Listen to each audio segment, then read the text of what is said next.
nawr de, Llanelli yn ceisio creu Befan o bellter, a ddim yn wael chwaith. Pennac ar arbediad, ond Befan o drwch blewyn. A mae'n gret o ymdrech. Mae'n jyst mynd allan pasio i fy i droed â gwych o arbediad. Nhw'n glanio i'r gleision ar hyn o bryd. Ond nhw'n metro mynd ôl fan yna, dim am heiath am hynny, gol geidwad allan. Os na gyfle, i Llanelli, mae'n fwy na hynny, mae'n gol i Llanelli. Can, wrth gwrs bod e'n gallu, mae fe'n i sgorio am stori ar Stebo. A edrych am ein cyflym dio fan hyn. Di darllan yn fas na nôl i ddechrau. Wedyn mi o'r wedd, wel, dwi'n gwybod lle oedd Pennac yn meddwl oedd o. Oedd o byth yn mynd i gyrraedd i unwaith oedd o gyrraedd y fel fanna. Wedyn, mae o'r ongl dyn, hunanfeddiannol, just yn meddwl, iawn, pwer, a neud siŵr bod fi'n taro'r targed. Llawn hyder ar y funud y dyn bach ifanc yma, 21 oed. Penybont, mae'n trwbl fan hyn, ond a'n dipyn o bas at Henry Jones yn herio. Jones, edrych yn Venables ma nhw, ble mae'n glanio. Raffel, a'i gefn am y gol, mae'r bel yn y gol o fewn munud. Na gyd gymroddi, a Cion Raffel yn troi yn y cwrt ac yn llusgo ei dîm yn ôl mewn i'r gêm yma, mae'n gyfartal. Henry Jones, dwi'n gwybod mynd heipio fo, jyst cael y groesa'n i fewn, troi chwydd, posti bella, Venables smithi, penwy am y gol, ond Raffel fo'i gefn i gol, jyst mewn un symudiad de. Yn cymryd yr ergyd ar, dwi'n mynd i sgol o fethio fanna. Am bell i gipoliwg o Henry Jones fan hyn. Am fas eto ganddo fe Reynolds nawr. Bron mynd allan, mae wedi cadw i fewn o'r peniad y bwerus. Os angen dweud pwy sydd wedi sgorio, Chris Venables, unwaith eto, yn erbyn i gyn glwb. Gyda'i ben, i droi'r gêm ar ei phen, ar ei hôl hi. O gol i ddim, 5 munud yn ddiweddarach, maen nhw ar y blaen. Henry Jones eto. Raffel, mae yna opsiynau. Venables yn oedi. Little. Cyfle arall. Henry Jones yn ei chanol i postyn pella. Wel, Mael Davies methu credu'r peth. Mae Cochlin wedi cadw ei dîm yn y gêm yma. Chris Venables o'n gwen ar ei wynaf, ond postyn pella. Mael yn neud bob dim oedd o'n gorfod. Just pidio ffeindio rhwyd. Venables, dal i fynd fan hyn. Al backstep yn hyd, Venables eto am arbediad. Cochlin yn cadw ei dîm yn ddi. Arbediad da iawn i gadw nhw yn y gêm gan Cochlin. 10 munud chwarter awr. Agoriadol ail hanner mor bwysig Llanelli ddim yn ildio. Birch at Can unwaith eto, mae wedi cael un, mae fe'n mynd am yr un arall!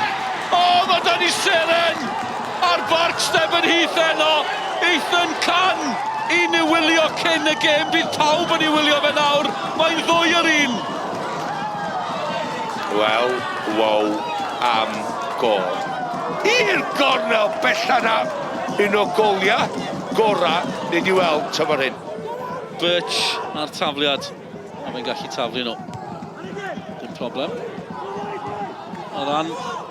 Y peniad yn clyrio, mae'n dros ben pawb. Mae'n Caban yn dathlu.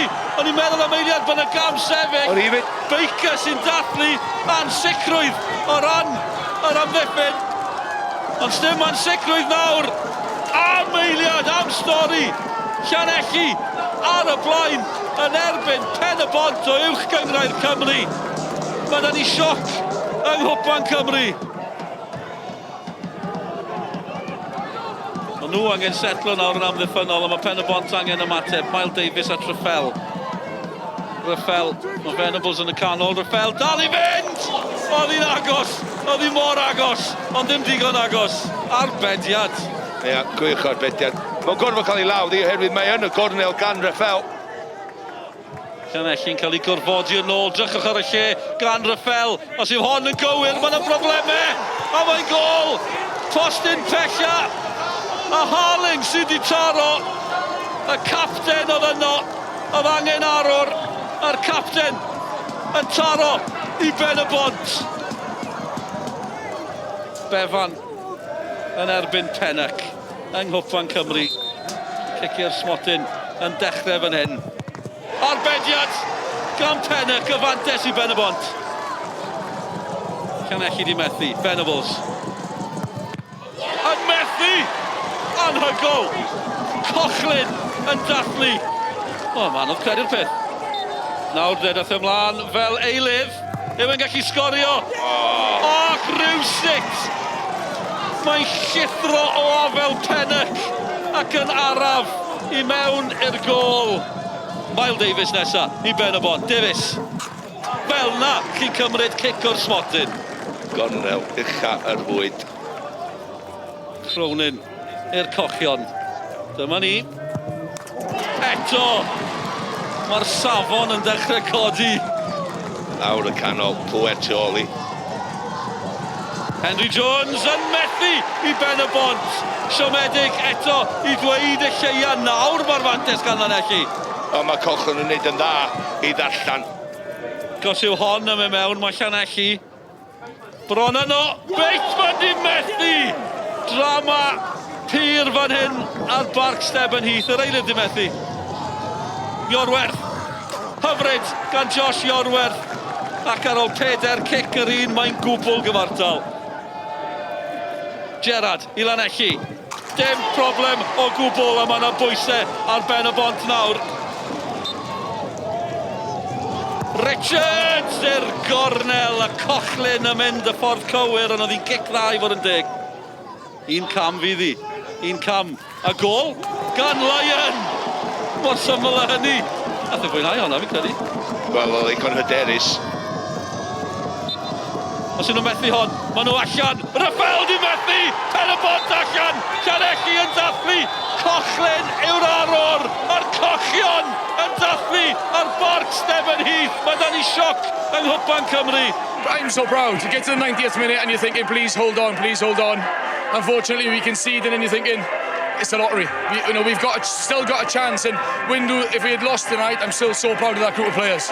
What a night for Llanelli. What's going through your head right now? To be honest, I'm just trying to gather my thoughts. Honestly, it was such a up and down game, wasn't it? And You could put the thankfully the lads got there in the end. I can't concentrate. I'm absolutely knackered.